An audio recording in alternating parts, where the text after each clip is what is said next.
नमस्कार, आप देख रहे हैं हरियाणा विशेष। मैं हूं आपके साथ सरिता तिवारी। हरियाणा विशेष की शुरुआत आज की बड़ी खबर से करते हैं। दिल्ली के जंतर मंतर पर जारी किसान संसद में अब विपक्ष की एंट्री हो गई है। कृषि कानूनों के खिलाफ प्रदर्शन कर रहे किसानों के समर्थन में अब यहां पर विपक्षी भी एकजुट हो गए। करीब 14 विपक्षी दलों के नेता जंतर मंतर पहुंच चुके हैं, जिसमें कांग्रेस सांसद राहुल गांधी भी शामिल हुए। कांग्रेस के पूर्व अध्यक्ष और सांसद राहुल गांधी ने कहा कि किसानों को समर्थन देने यहां आए हैं। सरकार को काले कृषि कानून रद्द करने होंगे, जिसके बाद ही आंदोलन खत्म होगा।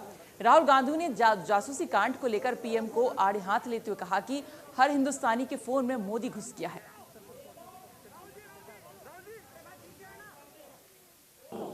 आज सब विपक्ष के पार्टीज ने मिलकर यहाँ जो किसान की समस्या है और जो ये काले कानून है उनको हटाने के लिए अपना पूरा यहाँ सपोर्ट दिया।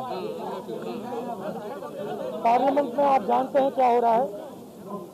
पार्लियामेंट में हम पेगासस की बात करना चाहते हैं, वहाँ पे वो पेगासस की बात नहीं होने दे रहे हैं। नरेंद्र मोदी जी हर हिंदुस्तानी के फ़ोन के अंदर घुस गए हैं और यहाँ पे हम किसानों को, हिंदुस्तान के सब किसानों को अपना पूरा का पूरा समर्थन देने आए। बहुत बहुत धन्यवाद। राज्यसभा सांसद दीपेंद्र हुड्डा ने कहा कि अगर सरकार किसानों की आवाज नहीं सुनेगी तो हम भी संसद के अंदर सरकार की बात को नहीं सुनने वाले। देश के किसान के साथ आज समूचा विपक्ष आके खड़ा हुआ, ये हमारे लिए, हमारे सबके लिए बहुत, मैं समझता हूँ कि एक गौरव की बात है। मैं एक देश के नागरिक और एक किसान के बेटे के रूप में कह रहा हूँ। एक संदेश गया है देश की संसद और देश की सरकार को, और हम विपक्ष ने आज किसानों को ये आश्वासन दिया यहाँ आकर उनकी कार्रवाई में दर्शक दीर्घा के रूप में शामिल होकर कि हम देश के किसान की आवाज़ को संसद में लेके जाएंगे, और यदि सरकार देश के किसान की आवाज़ को संसद में नहीं सुनती तो विपक्ष भी सरकार की आवाज़ संसद में नहीं सुनती। वहीं केंद्रीय कृषि मंत्री ने एक बार फिर से किसानों के नाम पर विपक्ष पर राजनीति करने का आरोप लगाया है। किसान यूनियन के लोग किसी राजनीतिक दल के लोगों को बुलाना नहीं चाहते।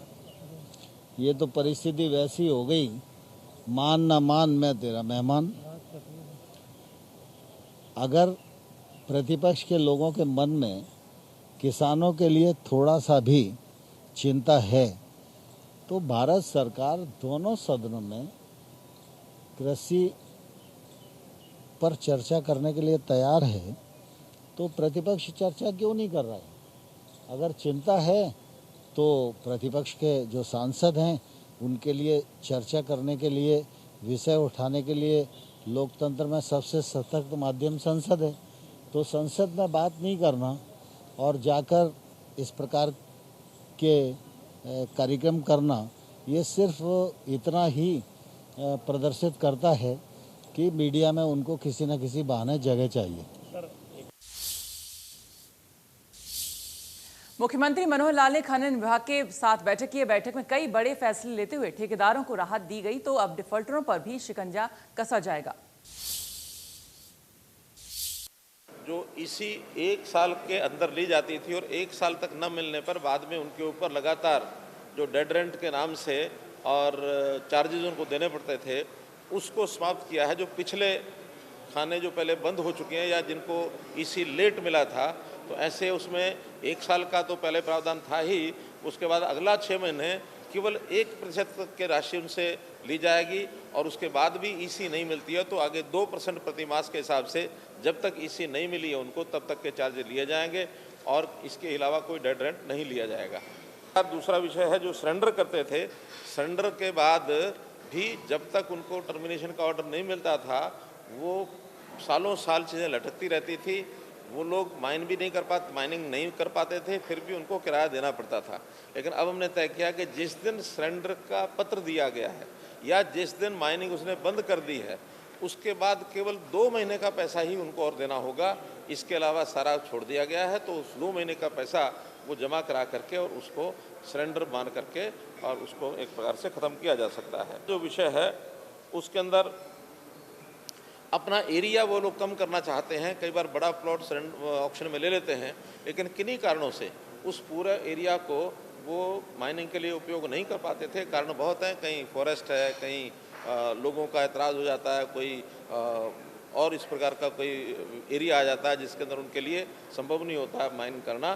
तो अगर 50% से नीचे एरिया वो छोड़ देते हैं तो उसके बाद बाकी बचे हुए क्षेत्र में जितना माइनिंग का स्कोप है 90% से ऊपर वो कर लेते हैं, तो उस प्रावधान के हिसाब से टोटल एरिया का उसका जो पैसा है, जितना उनकी क्वांटिटी मिली है उनको, क्वांटिटी के हिसाब से उसको प्रो रेटा कम कर दिया जाएगा, पूरा पैसा उनसे नहीं लिया जाएगा। अवैध माइनिंग को लेकर सरकार सख्त है। मुख्यमंत्री ने कहा कि 25% अवैध माइनिंग पर रोक लगा दी है। जिन लोगों ने भुगतान न करने के कारण से जो डिफाल्टर होते हैं, तो ऐसे डिफाल्टर लोगों का भी टर्मिनेशन जो है वो वर्षों वर्ष तक नहीं होता था। अभी ये तय किया कि जैसे ही डिफाल्टर हुआ है तो 1 महीने के अंदर 1 महीने के बाद उसको टर्मिनेशन का एक नोटिस दिया जाएगा, सस्पेंड किया जाएगा और टर्मिनेशन का नोटिस दिया जाएगा। उसके 3 महीने के अंदर वो चालू कर सकता है तो कर लेगा, और नहीं तो मैक्सिमम 3 महीने का पैसा ही उससे लिया जाएगा। उसके बाद उसको ऑटोमेटिकली टर्मिनेटेड मान लिया जाएगा। यानी कई बार डिपार्टमेंट की ओर से टर्मिनेशन का ऑर्डर नहीं दिया जाता था, उनको परेशान होना पड़ता था और वर्षों तक ये मामले लटके रहते थे और करोड़ों रुपए का लेन देन उसमें एक दूसरे की तरफ क्लेम करते थे, कोर्ट में केसेस जाते थे। लेकिन अब हमने मैक्सिमम 3 महीने की लिमिट रखी है कि 3 महीने बाद ऑटोमेटिकली वो जो है टर्मिनेट हो जाएगा। पुलिस विभाग की ओर से एक हमने टीम बनाई है, transport department, mining department, home department, यानी पुलिस विभाग, ये सब मिल करके उस अभियान को चलाए हुए हैं। और पिछले दिनों में हरियाणा के ही नहीं बल्कि राजस्थान से जो ओवरलोडिंग के ट्रक आते थे उनके भी चालान किए गए हैं। कम से कम 25% जो इलीगल माइनिंग है वो मैं समझता हूँ कि वो रोकी गई है, और इसको सख्त करेंगे तो इलीगल माइनिंग को समाप्त किया जाएगा, ऐसा हमने सबको कहा। गृहमंत्री अनिल विज आज फिर एक्शन मोड में नजर आए। अनिल विज ने पंचकूला के सेक्टर 5 पुलिस स्टेशन का औचक निरीक्षण किया। निरीक्षण के दौरान थाने की संतरी अदालत मिली और उसके बाद वो सीधे मुंशी के कमरे में पहुंच गए। कई फाइलों को चेक करने के बाद सामने आया कि कई पुलिसकर्मी मौके पर मौजूद ही नहीं है, जिसके बाद उन्होंने उन पुलिसकर्मियों की लिस्ट में यहां पर मंगवाई और गृहमंत्री ने थाना प्रभारी ललित कुमार के कमरे में भी वहां पर जा पहुंचे। उन्होंने खुद अलग अलग सारी दराज वहां पर चेक की, छानबीन की, अलग अलग बॉक्स में से फाइलों को निकाला और एक एक कर फाइलों को पढ़ने लगे। इस दौरान अनिल विज ने एसएचओ ललित कुमार को लताड़ लगाई। कई शिकायतें पेंडिंग मिलने के चलते एसएचओ को सस्पेंड करने के आदेश, तो यहां पर 3 पुलिसकर्मियों को भी सस्पेंड कर दिया।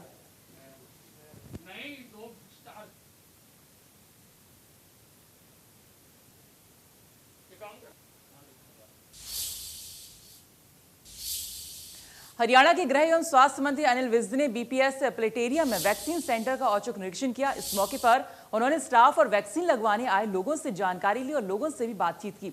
उन्होंने मौके पर मौजूद स्वास्थ्य विभाग के कर्मी और डॉक्टरों से भी वैक्सीन के बारे में जानकारी ली, जिसके बाद स्वास्थ्य मंत्री अनिल विज ने कहा कि हरियाणा में पूरी तेजी से वैक्सीनेशन चल रहा है। उन्होंने कहा कि प्रदेश में 1,25,00,000 लोगों को वैक्सीनेशन लग चुकी है।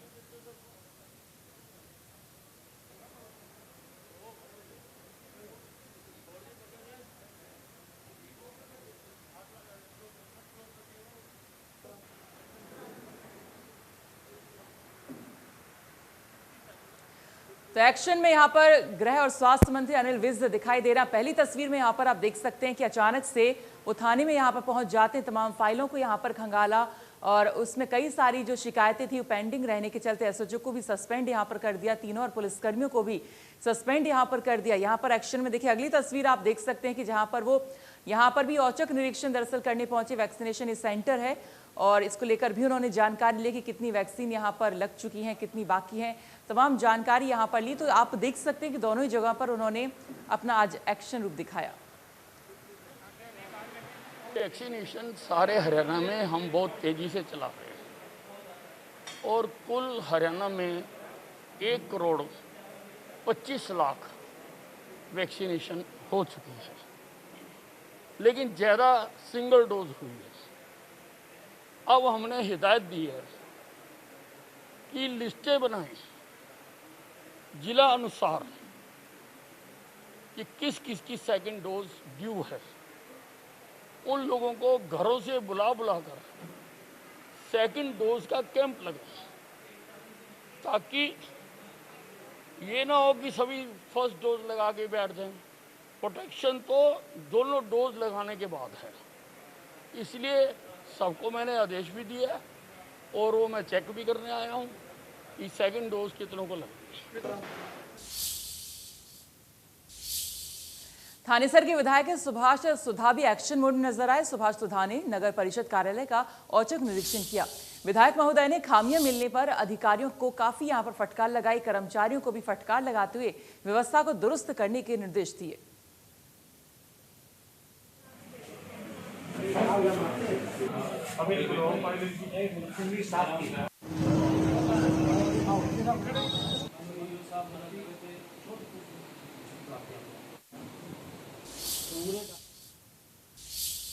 शहीदों के सम्मान में बीजेपी हर हलके में तिरंगा यात्रा निकाल रही है। जगाधरी में तिरंगा यात्रा निकाली गई। बीजेपी प्रदेश अध्यक्ष ओपी धनखड़ और शिक्षा मंत्री कंवरपाल गुर्जर खुद इस यात्रा में मौजूद रहे, तो फतेहाबाद में भी बीजेपी ने तिरंगा यात्रा निकाली। हालांकि इस दौरान कार्यकर्ता कोरोना नियमों की धज्जियां उड़ाते भी दिखाई दिए। तिरंगा यात्रा में कई कार्यकर्ता बिना मास्क दिखाई दिए।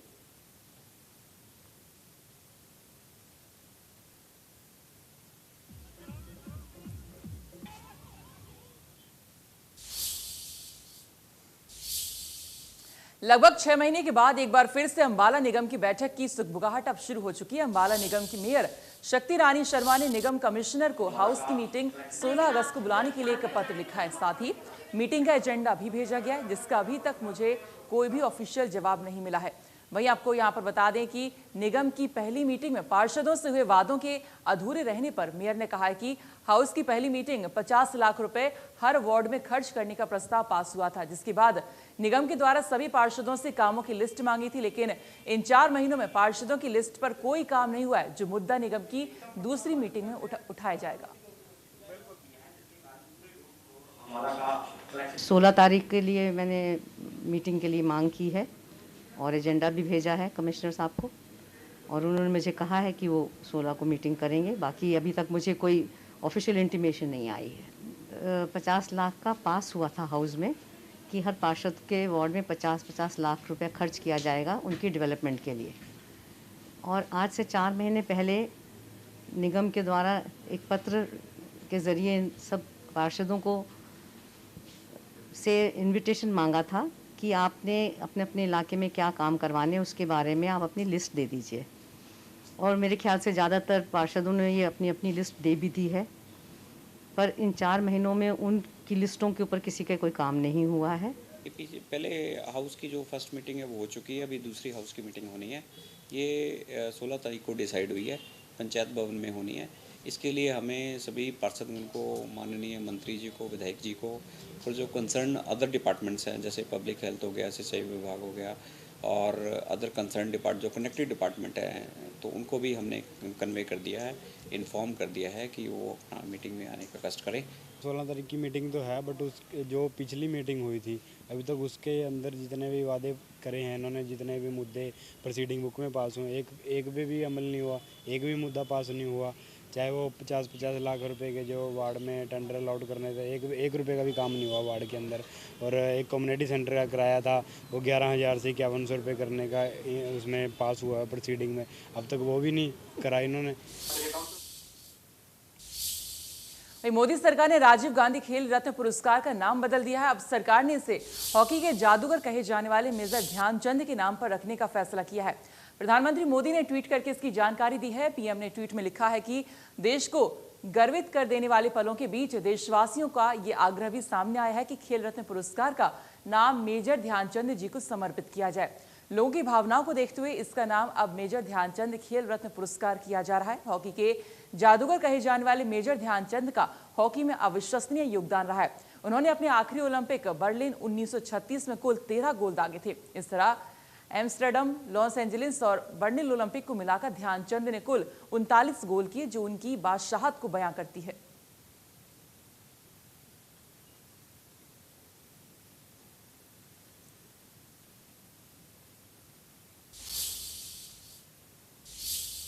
खेल रत्न का नाम बदलकर खिलाड़ी के नाम पर रखने के फैसले का सीएम मनोहर लाल ने भी स्वागत किया है। किसी खिलाड़ी के नाम से अवार्ड किया गया है, मैं इसकी सराहना करता हूं, क्योंकि खेलों पर अगर किसी प्रकार का वो अधिकार है तो या तो खिलाड़ियों का है या खेल प्रेमी जो इस प्रकार के खेलों को बढ़ावा देते हैं, ऐसे लोगों को इसका जोड़े रखना चाहिए। ये बहुत आवश्यक है। बिना खिलाड़ी के या बिना खेल प्रेमी के अगर वैसे ही खेल के क्षेत्र में दूसरे लोग घुसते रहेंगे, अच्छा नहीं। खेल रत्न का नाम बदलने पर सांसद दीपेंद्र हुड्डा ने कहा कि राजीव गांधी हो या फिर मेजर ध्यानचंद, दोनों ही देश के लिए सम्मानीय है। नाम ही बदला बदली करने की जगह सरकार नया अवार्ड लेकर आ सकती थी। सर्वोपरि जननायक, सर्वोपरि नायक के रूप में देश आज उनको याद करता है। दोनों का इतिहास में बहुत बड़ा स्थान है और दोनों का मान सम्मान हमारे देश को करना चाहिए। अदला बदली की बजाय कोई अवार्ड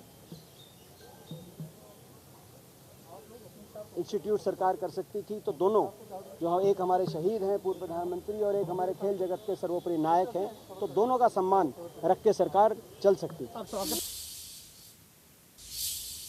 वहीं 65 किलो वेट कैटेगरी में बजरंग पूनिया सेमीफाइनल में अजरबैजान के पहलवान हाजी अलीयेव से हार चुके हैं। इससे पहले उन्होंने सेमीफाइनल में ईरान मोर्टेजा घियासी को हराया था। पूनिया ने ईरान के मोर्टेजा घियासी से पीछे चल रहे थे और उसके बाद उन्होंने वापसी करते हुए चित कर दिया। घियासी एशियाई चैंपियनशिप के ब्रॉन्ज मेडलिस्ट हैं। बजरंग ने भी प्री क्वार्टर फाइनल में किर्गिस्तान के एनार्जर अकमातालिवे को हराया। ईरान के मोर्टेजा ने पूर्व अफ्रीकी चैंपियन ट्यूनीशिया के हेथेम दखलोई को हराया।